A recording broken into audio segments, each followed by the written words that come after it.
Good morning, and welcome back to the Core Connection. I'm Mira Rubin here with you on Enlightened World Network.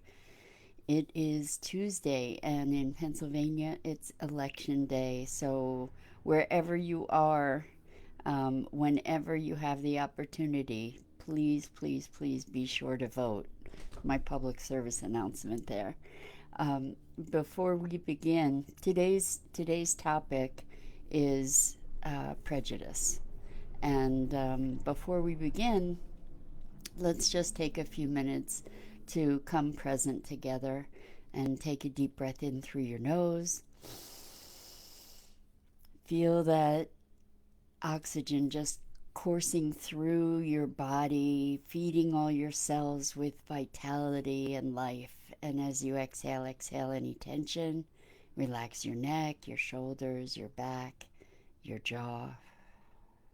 Take another deep breath in. Hold it and imagine this incredible life force just moving through out your entire being and radiating out into the world. And as you exhale, exhale any tension and allow yourself to just relax. And now let's take our palms and press them gently together. Softly rub your fingers against your palms, feeling the tingling in your fingers, feeling the tingling in your palms, and allow yourself to come present to being here right now and in your body. Welcome. Hi, Dido. Thank you so much for being here. So, right now, I'm going to say good morning to Ivana Gerstmann. Welcome from Sammamish, Washington. That's awesome. Well, so glad to have you here. It's early for you there. Welcome. Okay, so I am going to endeavor to speak about a very difficult and very important topic. Right now, our country is facing tremendous upheaval, not from coronavirus, but from riots and protests. And I want to say that I think that as much agony as is being expressed nationally, this is so timely and so important. And I'm going to ask for your forgiveness for my awkwardness in trying to speak into something that is so deeply challenging on so many levels for all of us. Good morning, Lisa Phillips. Thank you for being here. Um, so, I've been thinking a lot about racism and prejudice and what kind of solutions there are. And one of the things that came very present to me is that we cannot even begin a conversation about solutions until we recognize the issue, until we actually see where we are in the world in terms of our separation from one another, our fear of one another, our distrust and hatred toward one another, and where we can begin looking at the problem, like to recognize what is active right now in our world. Where we can begin to look is at ourselves.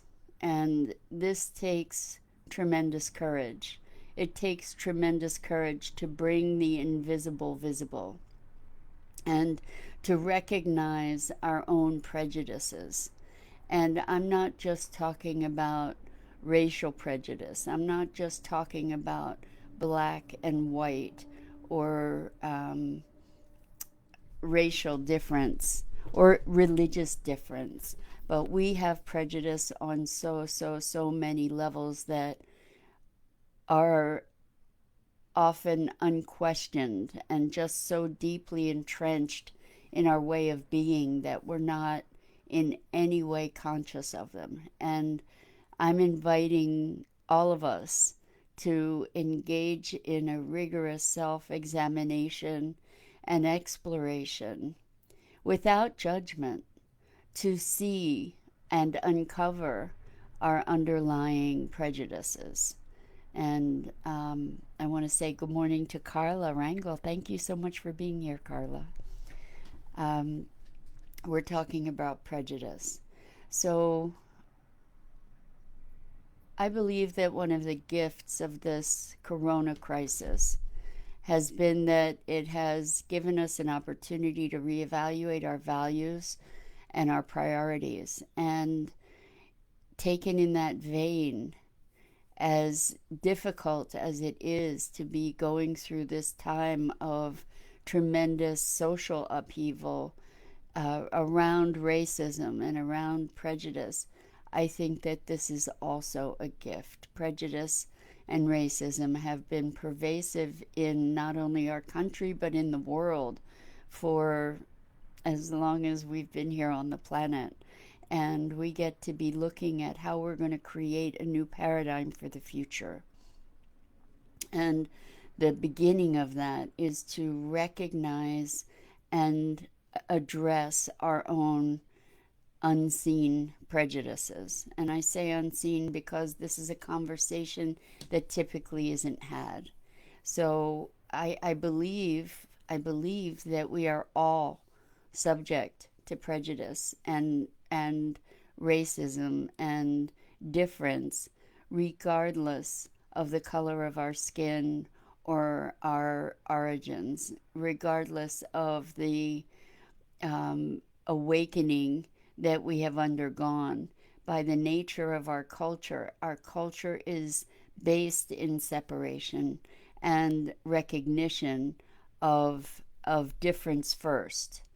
And so I want to look at some of the prejudices that we may have beyond the obvious, beyond racial prejudice. But even let's just start with that. And this is a little scary topic because I am white and I am, in the scheme of things, I am privileged.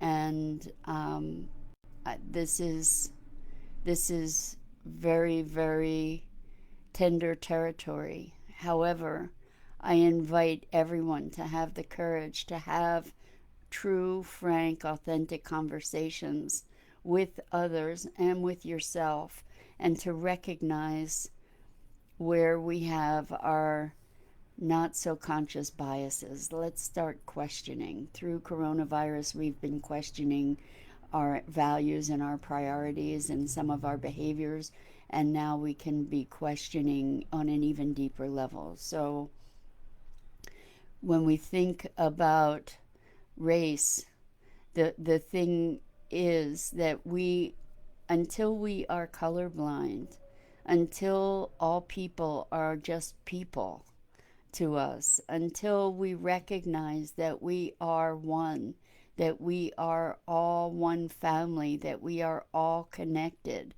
until we root out our sense of separateness from the other and move from a place of connection and unity, then we will remain subject to the terrors that we experience at each other's hands.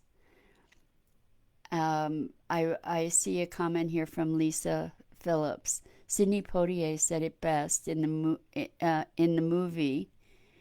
He said, "Dad, you're my father. I'm your son. I love you. I always have and I always will. But you think of yourself as a colored man. I think of myself as a man." That's beautiful, Lisa. Thank you so much for sharing that.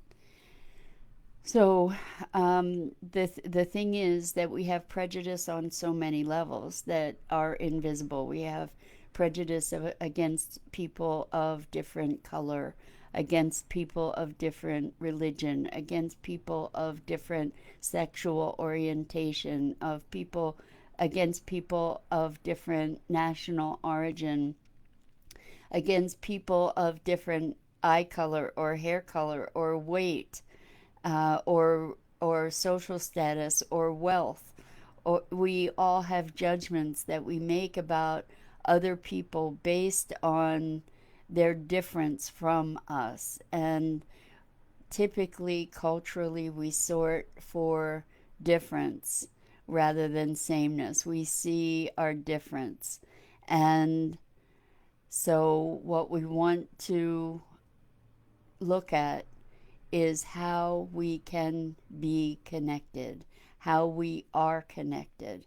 The movie was Guess Who's Coming to Dinner? And interestingly, I'm thinking that you had autocorrect and it came through in the comment as Guess White coming to dinner. It's Guess Who's Coming to Dinner.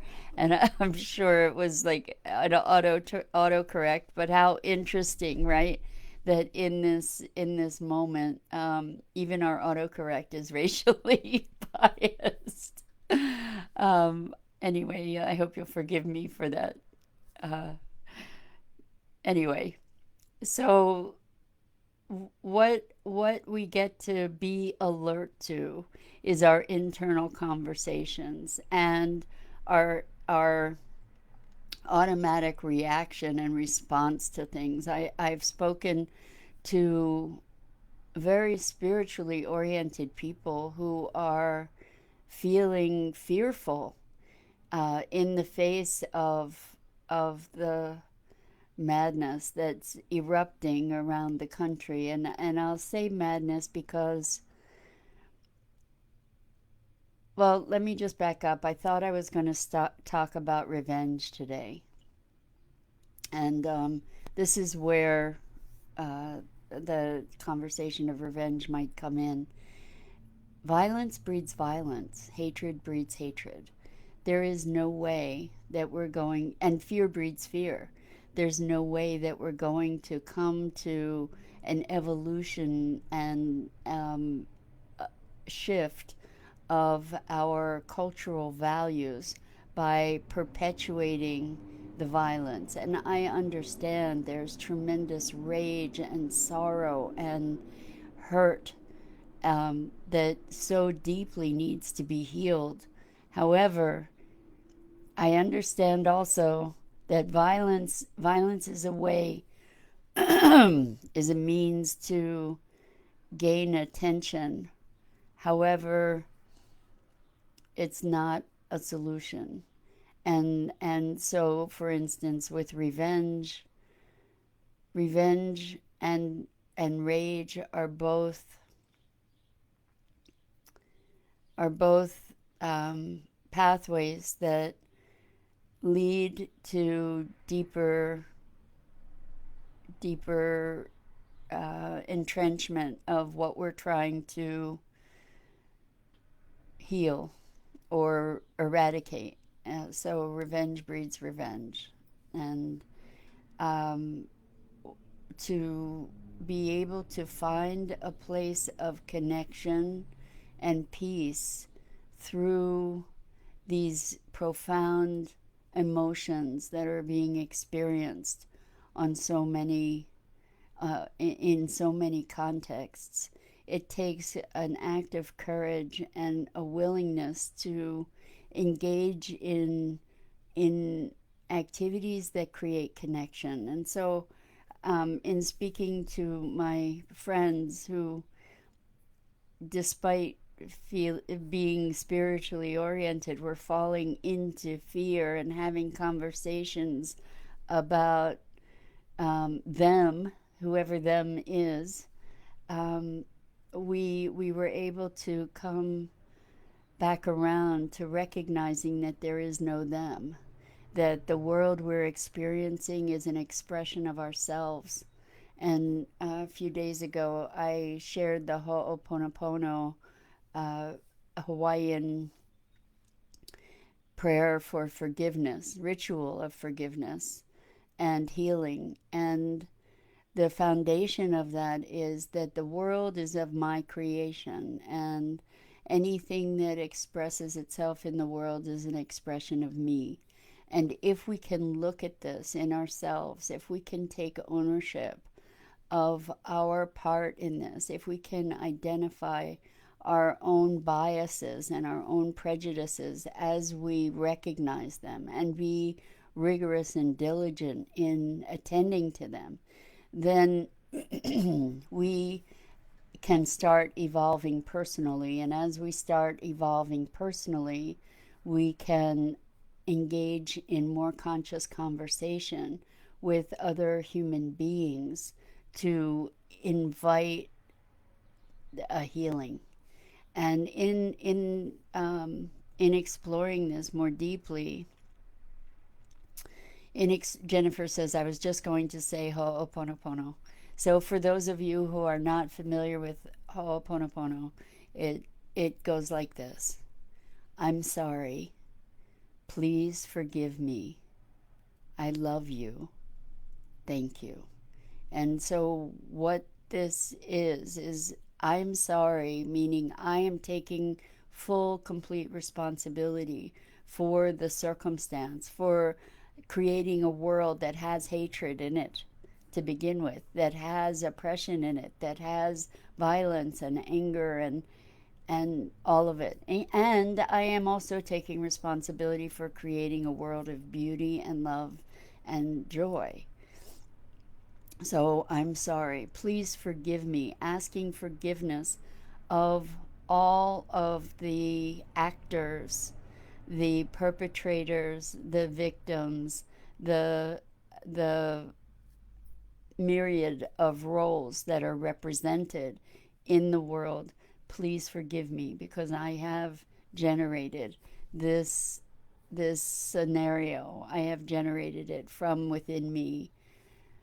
So I love you is the next phrase, and that is my connection, my willingness to forgive, my extending of my heart.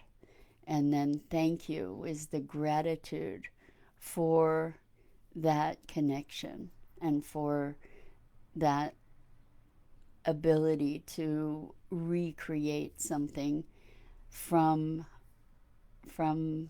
the ashes, or from this process of forgiveness.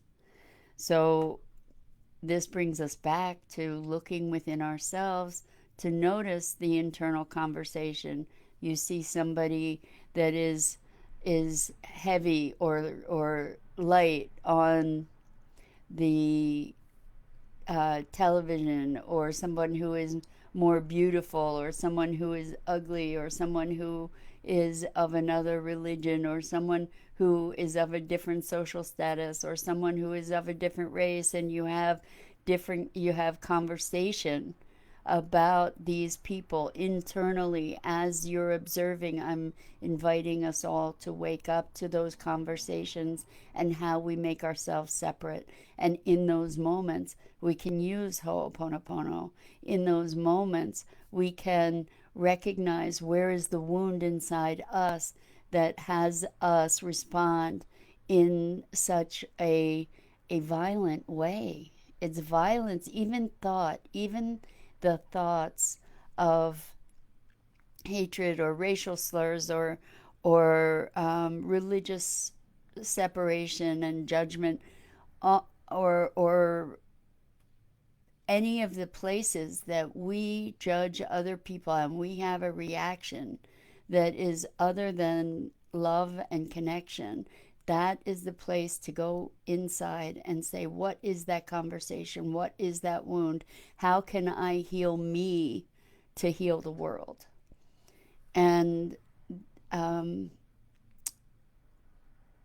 there's a topic that came up in this conversation the other day, which is called restorative justice. And there's also another topic called regenerative justice. And restorative justice was, my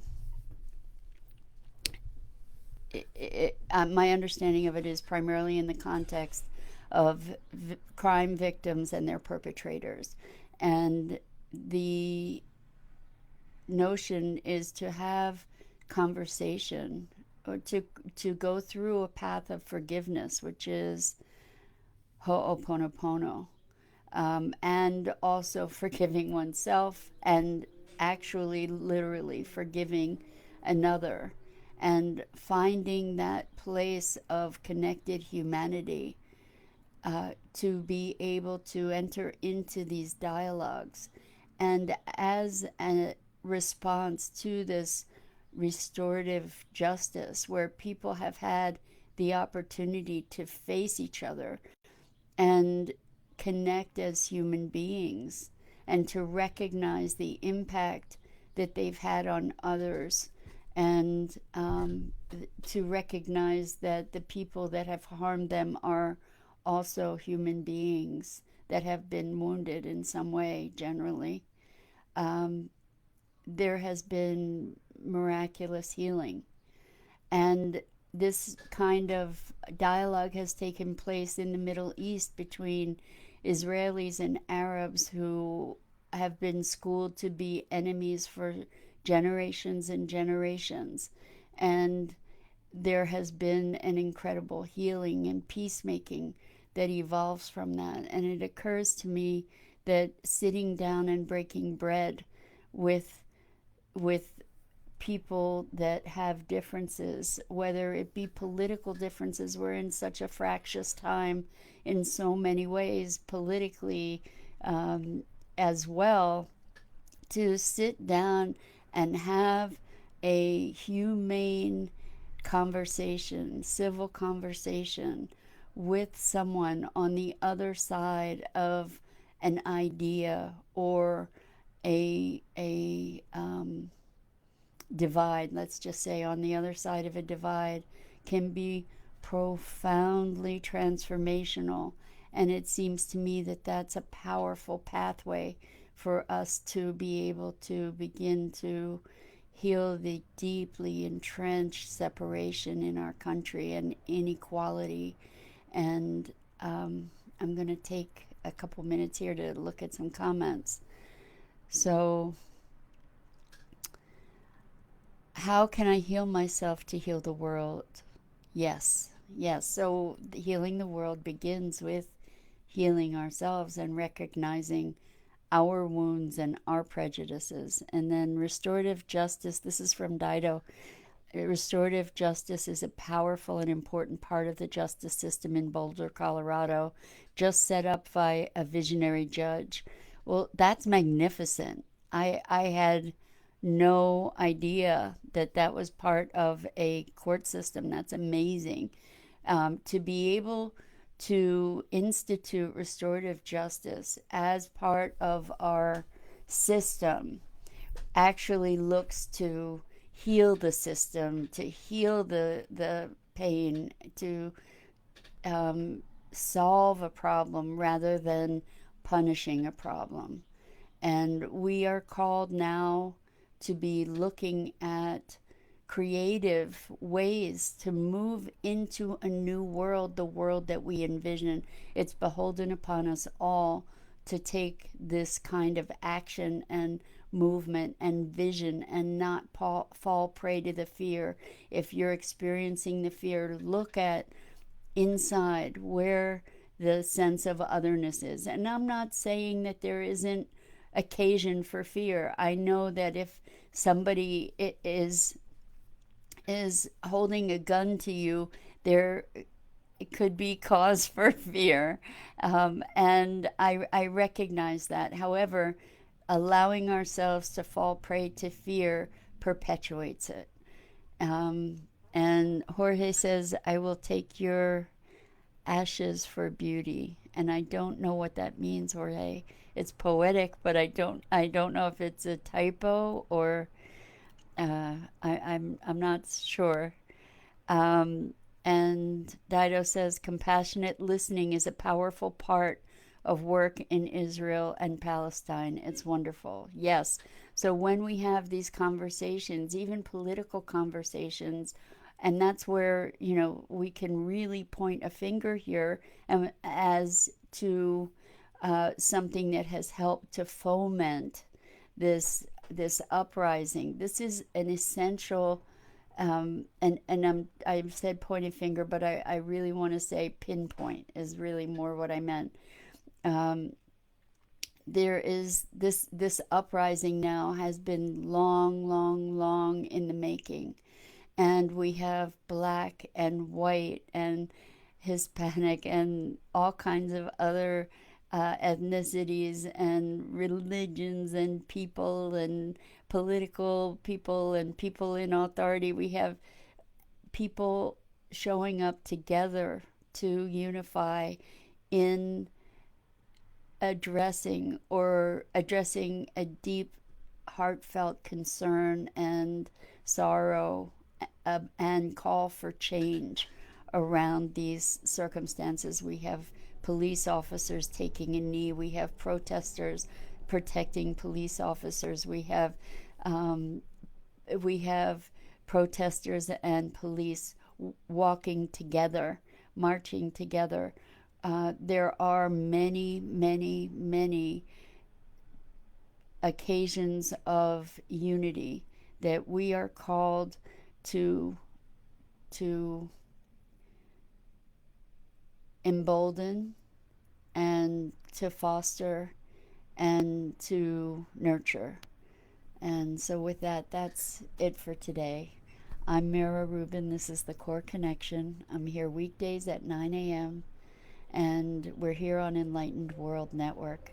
I invite you to check out the other programming on Enlightened World Network. I know that there are 7 days of meditation, integrating a Ho'oponopono practice through Terry Angel. And I invite you to engage in compassionate listening and authentic conversation with others, whether they look like you or they look different. And Jorge says, yes, it was a typo. He's driving, meant to say something will flourish that is beautifully transformative from this mess. I know it. Let's work together to sift through the ashes. Absolutely. And I believe that this is a massively positive transformation being ushered in a very, very painful way. Birth is a painful process. And let's make this matter with love and deep, deep compassion.